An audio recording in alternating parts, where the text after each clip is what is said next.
Selamat datang di episode pertama Cari Cuan dari Motret. Nah, ini akan bercerita mengenai entrepreneurship di dunia fotografi. Akan ada dua narasumber nih yang bercerita, nanti bakal duduk di sini nih. Yang pertama itu ada Azmi File, yang kedua ada Fusui Heroes. Azmi File ini adalah seorang profesional fotografer yang berpengalaman selama kurang lebih 17 tahun di dunia fotografi. Kredibilitasnya sudah terbukti dengan mendapatkan pengakuan dari Asosiasi Profesional Fotografer Indonesia dan juga Asosiasi Marketing. Nah, jadi udah gak diraguin lagi nih. Narasumber yang kedua itu ada El Fusui dari Heroes. Dia adalah seorang profesional fotografer yang juga seorang owner dari Heroes Photo. Nah, di luar itu juga dia adalah seorang pengajar entrepreneurship di Universitas Swasta di Bandung dan juga seorang alumni dari Master Business Administration. Jadi, dua narasumber ini udah gak ada lagi dong. Cari cuan dari Motret. Oke. Seru nih. Yes. Kita bakal bercerita tentang sisi entrepreneurship di dunia fotografi ya. Ya, betul sekali. Nah, buat episode pertama ini nih Om Fusu ini, kita tahu kan di depan udah harus siap-siap normal baru. Yes, the new normal. The new normal ya. Kita semua udah menyongsong itu nih. Nah, tentang landscape kompetisi. Ya. Oke. Berubah dong. Kita sebagai entrepreneur, kita harus bisa melihat dan memetakan landscape itu. Betul. Jadi peta persaingannya harus kita baca nih. Iya. Gak bisa pakai tebak-tebakan atau ngelihat orang gerak kayak gimana kita ngikutin, gak bisa gitu. Apa aja sih petanya? Nah, ternyata ada ilmunya ya. Oke. Ini yang mau kita sharing nih di episode pertama ini. Mantap. Istilah yang digunakan adalah 4C analysis atau Yes. analisa 4C untuk peta kompetisi bisnis. Yang pertama C-nya apa? Change. Yaitu perubahan. Yang kedua adalah customer. Yes. Pelanggan kita. Ya. Ya. Yang ketiga adalah kompetitor. Yang keempat adalah company. Jadi 4 hal tadi nih, kalau berubah, entah salah satunya, entah empat-empatnya, membuat peta persaingan bisnis kita berubah. Ya. Nah, ini yang seru dulu nih Om Fusu. Coba ceritain tentang change. Tentang di change peta ya, perubahan. di the new normal sekarang ya. Di dalam change ini ada beberapa poin penting, 4 atau 5 kurang lebih ya. Saya dikit dulu. Yang pertama itu, poin pertama itu ada namanya perubahan dari political. Benar. Oke, kebijakan pemerintah. Politik, dan kemudian yang poin kedua itu ada ekonomi. Poin ketiga ada sosial budaya, ya kan berubah. Terus poin keempat ada teknologi. Nah, dan yang kelima ada market. Jadi di sini ada 5 poin. Oke. Nah, yang paling berpengaruh sih di sini ya, itu adalah kalau misalkan ada perubahan dari kebijakan pemerintah. Oke. Contohnya kayak gitu. Oke. Seperti yang sekarang terjadi sebetulnya di industri, hampir di semua industri ya, tapi kita berbicara di industri fotografi. Landscape-nya berubah itu bukan karena customer-nya lagi berubah, kompetisinya kompetitornya lagi berubah atau company-nya lagi berubah, tapi karena perubahan dari itu tadi ya, yang faktor tadi. Terutama ada kaitannya dengan kebijakan politik, terutama karena masa pandemi kemarin, gitu ya. Kemudian marketnya juga sedang berubah karena kemarin. Oke. Contoh nih, kalau misalkan dari kebijakan pemerintah ya, gara-gara pandemik ini, saya sebagai pelaku industri wedding fotografi ngerasain banget nih perubahannya. Beberapa bulan kemarin ya, semenjak digaungkannya stay at home, benar, dan tidak boleh ada keramaian, saya di rumah terus dan kerjaan itu katakanlah nggak ada. Ya, tapi semakin sini semakin membaik sih. Semua fotografer pernikahan seperti ini pasti ya. Dan vendor-vendor yang lain juga seperti itu. Nah, akhirnya kan udah bisa nih kebijakannya, oke lah bisa 10, dan akhirnya sekarang kebijakannya bisa 30. Oke, mulai dilonggarkan. Mulai dilonggarkan sedikit demi sedikit seperti itu. Dengan mengikuti protokol kesehatan yang ada. Nah, kalau saya sama sih tadi ya terkaitnya policy ya, kebijakan pemerintah. Jadi pemerintah itu kan ada pusat, provinsi, kota, bahkan sampai lingkungan warga ya, RT, RW gitu kan. Iya. Nah, kalau saya terkait File Studio. untuk bisnis entah sewa studionya, entah pemotretan di studionya, sama 3 bulan kemarin pun terpaksa kita stop. Tutup dulu. Tutup. Kenapa? Kalau dari pemerintah pusat dan daerah jelas ya, tapi bahkan dari pemerintah warga gitu ya, tetangga pun tidak membolehkan untuk aktivitas. Nah jadi mau gak mau kita harus mengikuti dan cari solusi lain. Landscape udah ketahuan nih, bisa dirubah karena tadi change, kompetitor, company-nya, customer-nya, 4 itu. Nah kemarin waktu pandemi melanda kita semua nih, itu sebetulnya seperti market dan bisnis mati suri. Oke, betul sekali. Berat banget dong. Iya. Berat ya. Kerasa lah kita ya pemainnya. Kerasa semua lah. Apalagi ya kita ya pekerja informal ya. Kerasa kita nggak punya gaji tetap dan lain-lain. Tapi ternyata menurut saya itu ada berkah juga. Berkahnya apa? Market atau kompetisi itu restart. Ibarat balapan nih. Belum ada siapa pemimpin klasmen, siapa papan tengah, siapa yang kalah gitu ya. Kalau di ilmu bisnisnya itu tuh kan ada siapa yang jadi brand winner, emerging, ya, yang sedang berkembang tumbuh gitu ya, atau yang loser. Sekarang nggak ada. Kalau kita ingat-ingat kita punya pesaing kemarin, dia winner. Apakah masih winner? Belum tentu kalau misalnya belum tentu, masih sama-sama restart ya. Jadi ada keuntungan di kondisi ini. Tinggal gimana nih kita mau mengisi atau mewarnai peta di depan gitu kan. Nah, Om Fusui bisa kasih tahu ke teman-teman. Nah, yang pasti prosesnya sih gimana nih? Kita harus tahu dulu sekarang kita ada di fase mana. Sebelum kita memainkan tools ya kan? Ya. Kita sekarang ada di fase namanya fase survive dong. Survive. Ya, tadi kan dari restart dulu. Nah, tadi itu mati suri. Kan kalau dari mati suri nggak bisa langsung terbang. Benar. Mati suri, survive dulu. Udah survive itu kemudian recover, and then grow. Ya. Jadi mau nggak mau si fotografer itu harus bisa beradaptasi untuk mendapatkan cash lah sekarang. Kasarnya cash. Because cash is a king gitu sekarang. Kita harus bayar bayar karyawan, bayar operasional lainnya, bayar sewa gedung, ya kan? Bayar internet, bayar langganan software, banyak ya. Jadinya nggak ada. Nah itu dia. Nah tapi kan karena sekarang kebijakannya sudah ada kebijakan baru. Dan yang asalnya ketat banget katakanlah jadi lebih longgar dan akhirnya kita bisa turun motret lagi. Benar. Nah, kalau Kang Azmi gimana nih? Itu kan berarti di bab survive-nya dulu ya. Iya, kalau fase survive-nya dulu. Kalau di fase survive nih, saya nih ya, studio tadi udah tahu tutup gitu ya. Sewa nggak ada, motret produk nggak bisa, sesi nggak bisa karena di lingkungan warga di sini pun diminta tidak beraktivitas banyak orang. Survive-nya apa? Virtual photoshoot salah satunya. Virtual photoshoot itu lagi kenceng banget ya. Kenceng banget. Jadi itu memang hal yang sangat aneh kalau dilakukan sebelum new normal. Ya. Tapi saat kita sedang berusaha survive, harus ada cash itu tadi ya. Itu ternyata bisa jadi jalan-jalan tikus buat tetap dapat cash tuh. Iya, betul sekali. Gitu. Nah, yang lucunya gini. Sekarang nih udah mulai new normal. Analisa sedikit aja sih ya. Boleh. Apakah virtual photoshoot jadi tidak relevan? Bisa jadi kalau misalkan kita hanya berpikir dengan pakai landscape lama. Udah bisa ketemu, ngapain virtual lagi? Ternyata kalau saya lihat enggak itu bisa tetap lanjut tuh. Emang ada value lebih gitu? Gini ya, virtual photoshoot tuh biasanya kita photoshoot terbatas sama tempat. Mereka harus ketemu. Klien saya bukan cuma di kota Bandung, banyak teman-teman di luar kota Bandung. Dengan virtual photoshoot sebetulnya bisa memfasilitasi itu.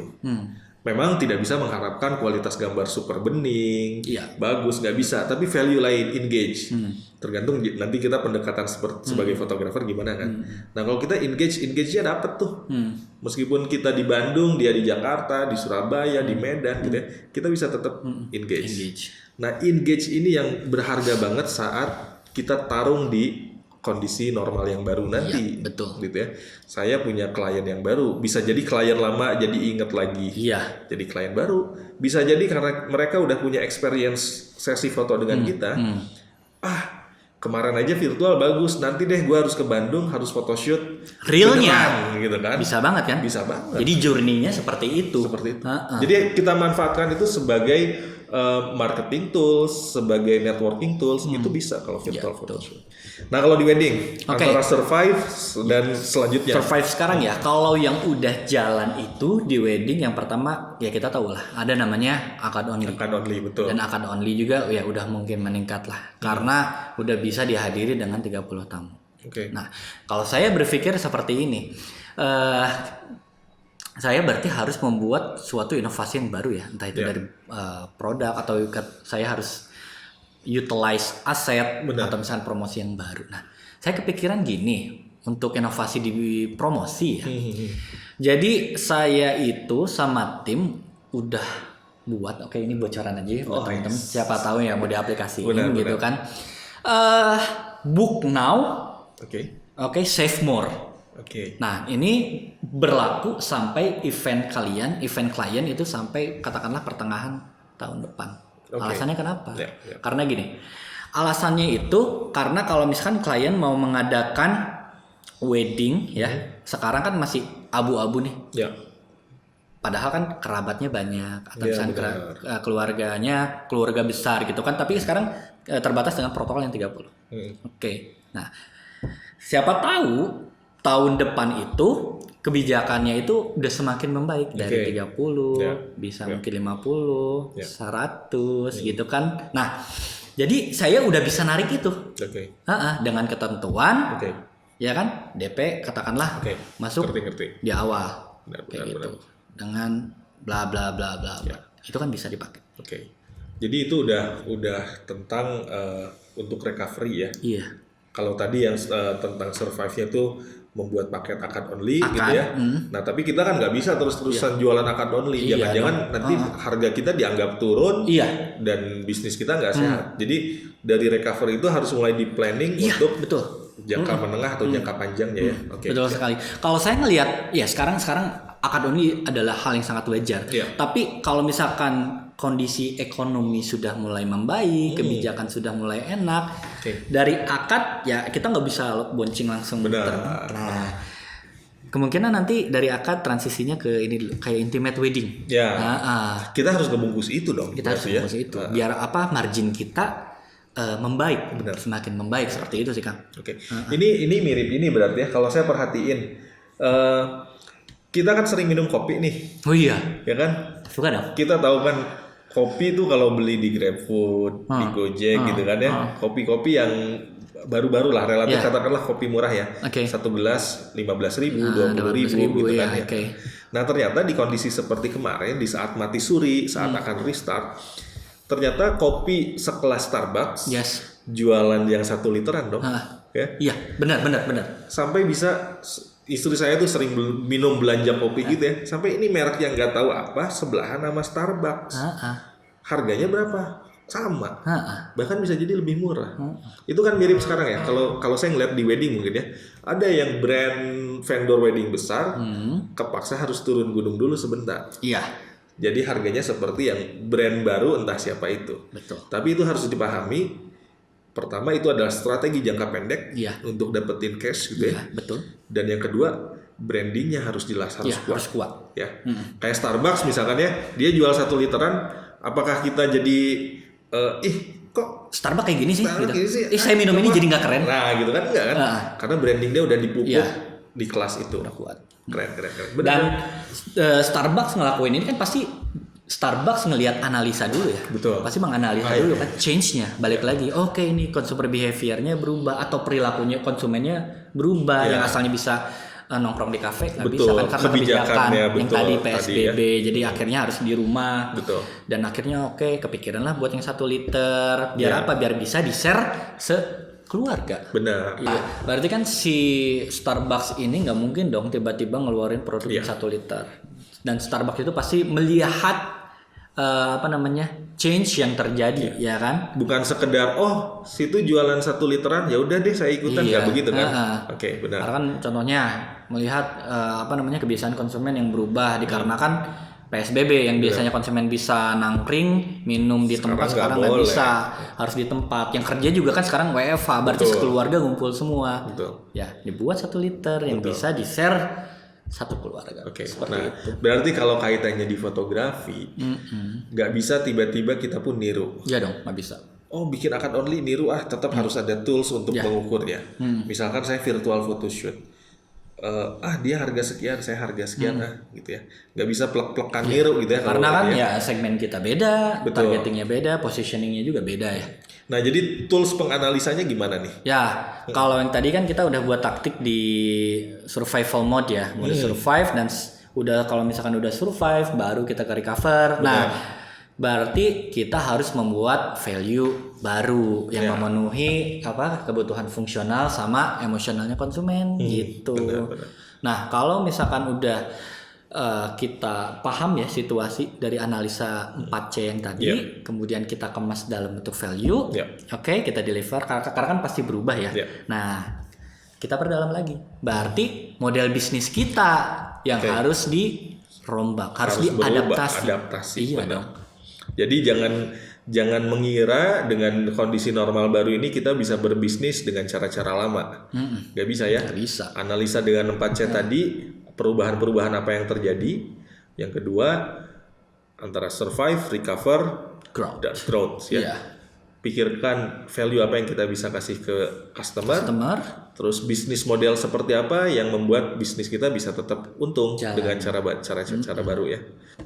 Oke, gimana nih menurut Kang Azmi kalau misalkan survival mode-nya fotografer lah. Kira-kira apa lagi? Survival mode sebetulnya kalau tadi Om Fusui cerita tentang Lotte Mart sama Bluebird ya, itu sebetulnya yang kita adaptasi. Adaptasi dari bisnis dan industri lain ke bisnis fotografi. Dan ini yang menurut mentor kita jelaskan juga kan, ceritakan. Coba adaptasi dari bisnis lain yang kira-kira cocok di fotografi. Jadi jangan di bisnis yang sama lihat fotografer lain gini, kita bikin gini juga, jangan gitu. Betul. Cari inspirasinya itu adalah dari bisnis-bisnis lain. Nah, dari cerita Om Fusui tadi tuh, Bluebird dan Lotte Mart, sebetulnya itu yang sudah kita lakukan ya, yang Om Fusui tawarkan bulan lalu. Iya, benar. Kita sudah brand collaboration. Waktu itu kita sepakat untuk melakukan semua pemotretan studio Heroes akan dilakukan di File Studio. Di File Studio. Gitu. Sementara File Studio akan memberikan special treatment dan special price untuk semua klien Heroes gitu ya. Jadi saling menguntungkan. Dan itu tadi untuk survive ya. Dan itu udah berjalan ya ini. Iya, udah dong, udah ada klien alhamdulillah beberapa ya. Nah, jadi mungkin tipsnya ini ya. Jadi teman-teman bisa lihat di daerahnya sesama brand juga bisa kolaborasi gitu betul. Ya. Atau kalau di wedding kayaknya lebih banyak lagi deh kemungkinan kolaborasi. Contohnya nih, sekarang saya ada selain kolaborasi sama File, nah saya juga kolaborasi sama beberapa vendor, sama WO, sama catering, sama venue, sama MUA dan lain-lain gitu kan. Nah, kita buat satu paketan dengan harga yang katakanlah di COVID ini. Nah, kita semuanya bersuara bersama. Awareness-nya kan otomatis naik semua. Kayak gitu. Oke, jadi begini ya. Kalau yang saya lihat berarti itu tadi kita belum tentu konsumen itu selalu ingin yang paling murah. Jadi kalau kita harus ingat, contoh kalau akad only gitu ya, itu adalah strategi jangka pendek. Betul. Ya. Dan itu harus mulai diakhiri mungkin ya, atau dimodifikasi lah. Kalau tidak diakhiri, dimodifikasi. Tadi dengan kolaborasi, jadi ada beberapa vendor yang bermitra gitu ya, value-nya bertambah, menambah kepercayaan orang gitu kan. Betul. Ya itu menarik sih benar ya. Menarik banget. Jadi ya harus dilakukan. Mungkin kita banyak yang harus dikolaborasikan lagi nanti ya. Harus dong. For a better future. Sama mungkin ini, saya selalu tertarik bahwa orang membeli jasa kita itu belum tentu karena ingin yang termurah. Ya, betul sekali. Ya, jadi catatan harga murah itu taktik jangka pendek. Setelah itu mungkin orang tuh membeli karena brand. Ya, benar. Ada sisi emosionalnya. Ketika pakai jasa saya, katakanlah, saya merasa si konsumen itu bisa merasa keren, status prestisnya itu ada gitu. Itu mirip tadi ya, mirip tadi waktu kopi Starbucks Meskipun sekarang kita beli yang literan, tidak menghambat keinginan kita untuk nanti kita nongkrong lagi, ketemu lagi sambil ngopi gitu kan, brandnya nggak jadi rusak. Nah salah satunya kolaborasi juga bisa menjaga brand, bahkan jadi membesarkan brand. Di kondisi gini, kok dia malah makin keren ya, kan gitu ya. Oke, jadi collaboration innovation ya. Collaboration innovation ya. Inovasi dalam kolaborasi. Nah, ngomong-ngomong tentang brand, nanti kayaknya bakal ada segmen ya, bakal ada chapter khusus untuk brand. Karena brand ini paling penting. Ya, brand is important lah. Iya. Jadi apalagi kita fotografer, fungsional benefitnya mungkin ya tanda kutip ya itu aja ya. Yang penting ada fotonya, yang penting ada videonya. Iya, betul sekali. Emotional benefit, ya salah satunya lewat brand. Selain ngomongin brand, nanti ngomongin apa lagi sih kira-kira? Sneak peek aja dulu. Sneak peeknya nih yang jelas kita harus tahu nih. Tadi kita udah belajar tentang landscape, kita harus mundur lagi sedikit tahu tentang diri kita. Kalau istilah yang saya pakai adalah know your number. Alright. Berapa angkamu, berapa harga kamu, berapa kebutuhanmu. Semua angka-angka kita harus tahu nih. Karena itu tadi kita percuma tahu peta, tahu landscape persaingan, tapi nggak tahu kita siapa. Yes. Nah, yang kedua nanti know your company, tahu perusahaan kamu besar atau kecil gitu ya, kita entrepreneur semua, kita tahu perusahaan kita seperti apa, powernya apa, kelemahannya apa gitu kan, weaknessnya apa, kita petakan itu. Dan banyak diskusi-diskusi lain lah tentang apa, misalkan tadi sempat kita sharing komplain, handling komplain, digital marketing, banyak lah ya. Customer journey. Nah itu dia. Jadi pelengkap ilmu fotografi yang udah kita punya, pelengkap tools, alat-alat di tas kamera kita yang keren itu, kita lengkapi dengan tools bisnis. Oke, betul. Jadi yang penting kita bisa survive dulu. Yang kedua kita bisa sembuh, bisa recover. Dan yang ketiga kita bisa grow dan menjadi winner di pertarungan selanjutnya. Oke, gitu dulu paling teman-teman. Mudah-mudahan ada manfaatnya ya. Iya, jangan lupa subscribe terus, komen, like, and share. Yes. Biar kita bisa terus konsisten buat konten-konten menarik dan bisa mengedukasi. Betul. Sampai jumpa di episode selanjutnya. Dah. Bye.